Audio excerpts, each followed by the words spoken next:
Before I get started, I just want to mention that it's pretty tough to do a review that after the first 3 hours of playing a game, you can mistakenly spoil so much. So for the sake of avoiding spoilers in this video review, I won't be discussing any story elements in this video. I'll also refrain from mentioning character names and companions that end up joining Kratos during the game. I will simply detail some of the mechanics behind these companions and what they do, but the names and who they are will remain a mystery until you get to play the game yourself. I've also carefully edited the video to keep out all other characters, so if I'm talking about something in the video and you don't see it, that's not my fault. I just don't want to show you stuff that might spoil it. So this video is going to basically just be me running around doing stuff and killing things. There's no real story elements or characters in this video for you to see. To some degree, Santa Monica Studios had an impossible task at hand when creating a sequel for what is likely one of the best games of the last generation. Not only did God of War 2018 deliver something entirely new in gaming, but it was also a completely new direction and unlike anything the series has done before.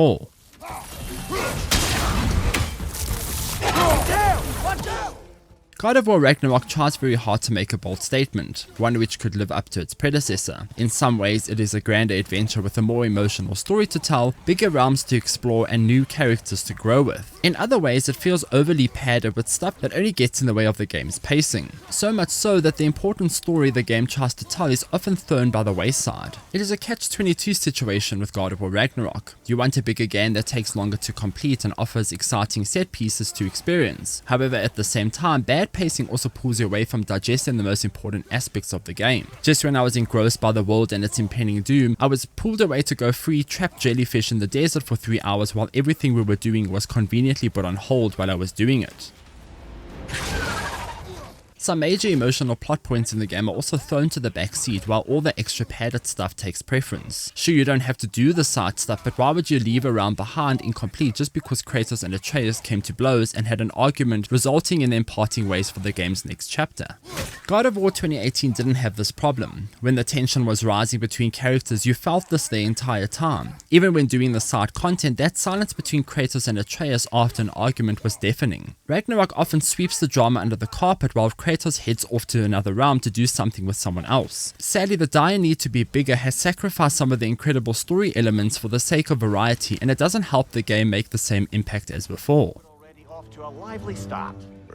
Thankfully, the shoddy pacing aside, God of War Ragnarok is simply marvelous in every other aspect. Almost everything has been reworked and there's a lot to see and do this time around. All these grander mechanics also play nicely into one another thanks to the improved combat system, parkour combat, and the various new skill trees and gear options available for all the playable characters. The game has also leaned heavily on companions, meaning Atreus isn't the only character that you'll be able to command in the game. Of course, Kratos is the main man once again, and he's grown quite a lot. He's older, wiser, and if anything, more emotionally vulnerable than before. After being thrown into the middle of the forthcoming Ragnarok, Kratos finds himself searching the Nine realms for a possible way to prevent war. This leads him to find the Norse god of war Tyr. Fimbulwinter has also set in across the Nine realms too, meaning the locations we visited in the previous game are now drastically different. Beautiful lakes are now barren wastelands, and every realm has been somewhat affected by Fimbulwinter. The deadly creatures of each realm have also been transformed into angrier, more ferocious monsters.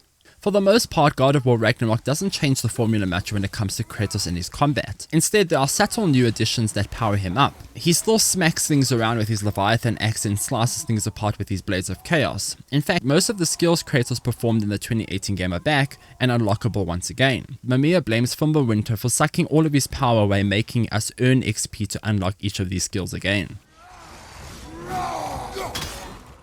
Kratos can also be kitted out with gear that is tailored to your specific playstyle. For the majority of the game, I simply followed the act of equipping what best leveled up my defense and overall power level. However, late game content saw me really digging into the luck spec by equipping items that gave me more luck and wearing weapon attachments that buffed me when performing certain attacks. The chances for the buff relied on the luck stat. You can see where I'm going here.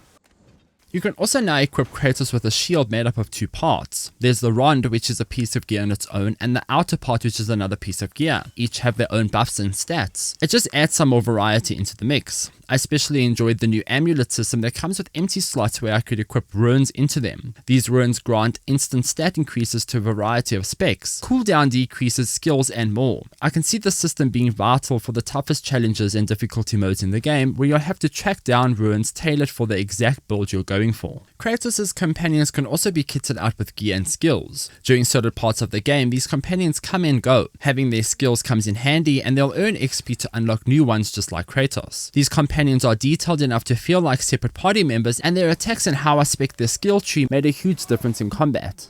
Each companion also offers an exciting way to approach new encounters. For example, one of them would shoot arrows into enemies to build up a magic amplifier that would burst when I tossed my axe into it. Another would strangle enemies with vines, rendering them incapacitated and open to attack. Given the sheer scale of God of War Ragnarok, the varied combat encounters help keep the battles fresh. The same goes for boss fights that are also directly designed for these companions being around. They are bigger and more exciting than anything in the 2018 release.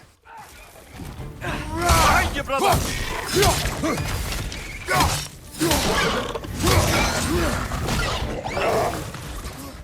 These companions are also a key part of the game's exploration and puzzle solving. I could command them to perform certain actions on objects, aiding in unlocking areas to explore and even boxes to loot. All of these moments have also been brilliantly designed to encourage completion. If it wasn't using crystals to bounce Kratos' axe around a room, I was chaining ruin magic together on a wall so that Kratos could set the first one on fire, resulting in a chain reaction which burnt the vines, blocking a chest. Everything just felt so intuitive and rewarding.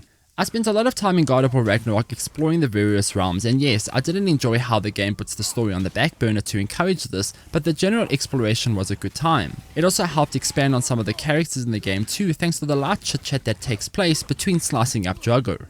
Kratos has a lot more to say this time around, and it was nice to hear some stories from his Spartan days come up in the game. While listening to the stories is one thing, you'll also spend a lot of time collecting treasures, poems that are Easter eggs from other PlayStation games, and fighting enemies you'll probably struggle to beat the first time around. Each realm is padded with a lot to do. There's also a lot to go back and do once you unlock new tools to get around. I wasn't a huge fan of this. I found myself having to backtrack a couple of times back to the same realm just to use a new tool to reach a spot I couldn't before. Going back is once, but 2 or 3 times is just annoying. Again, all of this always happens amid dramatic moments in the story, so the tension is ruined by a short trip back to the realm for the second time. When I say short, it is usually 3 or 4 hours. I then got back to the main story and I was expected to pick up and carry on as nothing happened. It definitely creates a feeling of disconnection in the game, and it is hard to ignore. But God of War Ragnarok is a big game and it is incredibly fun. The game looks beautiful too, with each and every location stunning in detail. There's also a lot to do here and keep you very busy. I just wish Santa Monica Studios had a bit more respect for the story. The pacing is atrocious and it gets in the way of enjoying the important moments. The final few hours are also all crammed together as a result and come off as a rushed job. It isn't a major issue because the game is great, but you'll probably feel this too. So those are my thoughts on God of War Ragnarok. It's just incredibly tough to talk about the negatives of the game when they're directly related to the story and how everything plays out. But it's really fun and you'll probably enjoy it. Just go and play it and then we'll talk about it when you're done. There'll be no help, to be sure. Best we find the tavern. Thanks everybody for stopping by and giving this a watch. Please do consider liking and subscribing, and visit www.glitchedonline for more God of War Ragnarok news and coverage. Until next time, farewell. Detail in the woodwork is quite extraordinary.